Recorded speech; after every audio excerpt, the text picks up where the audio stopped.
আরো জোরে বৃষ্টি হ, আরো বেশি করে বৃষ্টি হ, একেবারে বন্যা হয়ে যা, তবেই তো আমার লাভ। কেন কেন? বন্যা হয়ে গেলে তো ক্ষতি হবে। ক্ষতি হবে সেটা তো চাষিদের, আমার তো লাভই হবে। চাষিদের থেকে কম দামে ফসল নিয়ে বেশি দামে বিক্রি করব। চাষিরা তোমাকে কম দামে ফসল বিক্রি করে দেবে?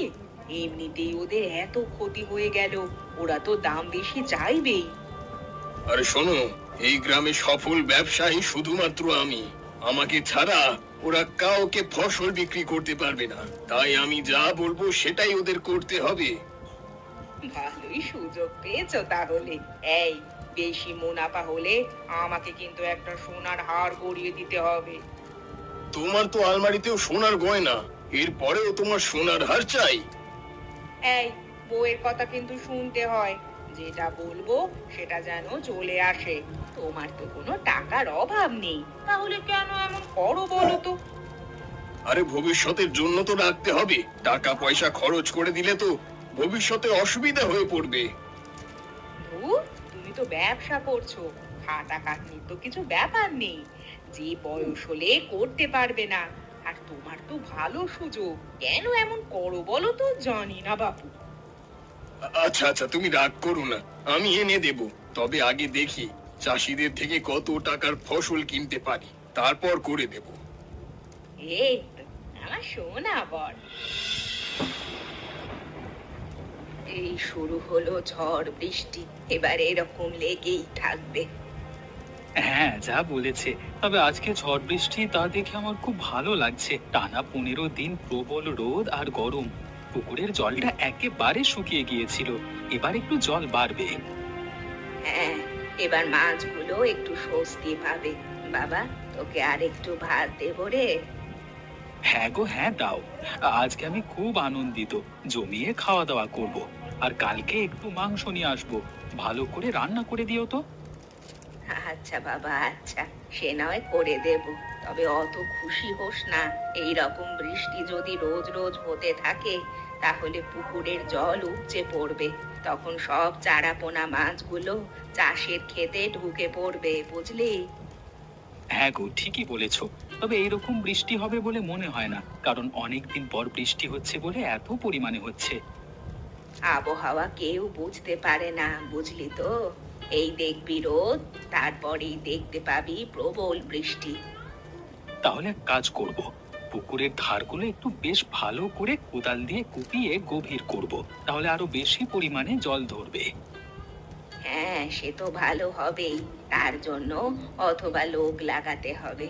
আর এখন তো তোর হাতে টাকা পয়সা নেই, এই তো মাছ ছেড়েছিস, এক্ষুনি এসব করা সম্ভব? দেখি না কিছুদিন, তারপর ব্যবস্থা নেব। হায় ওপরওয়ালা, এ আমার কি হলো? আমার পুকুরের পাড় ভেঙে বেশিরভাগ জল সব আশেপাশের চাষের ক্ষেতে চলে গেল। এত টাকা দিয়ে যে মাছ চাষ করলাম, সব টাকা লোকসান হয়ে গেল। ভাই কাঁদিস না রে, কাঁদলে কি তোর সমস্যার সমাধান হয়ে যাবে বল? আরে না পারলেও কি আমার সমস্যার সমাধানটা হয়ে যাবে? যা হয়েছে আমার হয়েছে। তোদের তো ভালোই হয়েছে, আমার পুকুরের জল তোদের চাষের ক্ষেতে ঢুকে জলে ভর্তি হয়ে গেছে, এবার ভালো চাষ হবে। ভাই কাঁদিস না, হ্যাঁ মানছি আমাদের ভালো হয়েছে, তবে তোর ক্ষতি হোক আমরা এটা চাই না।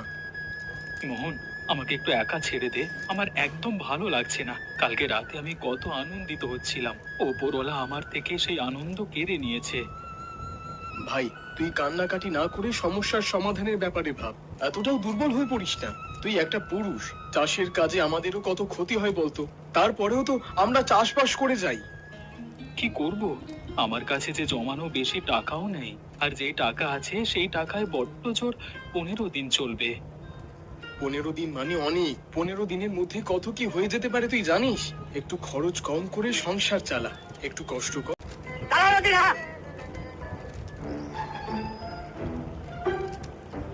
কি হয়েছে রে? তোর হাতে চাকু কে? প্রতিশোধ নেব, প্রতিশোধ।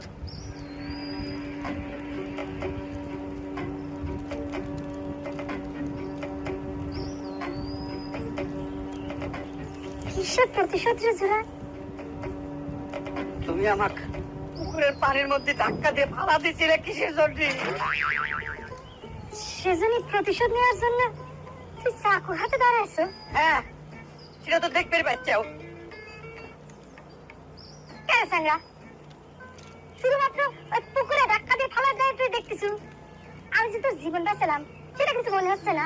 আমার সবকিছু মনে হচ্ছে, সেজন্যই আমি প্রতিশোধ নেব। তো প্রতিশোধ নেওয়ার জন্য তুই আমাকে খুন করবো?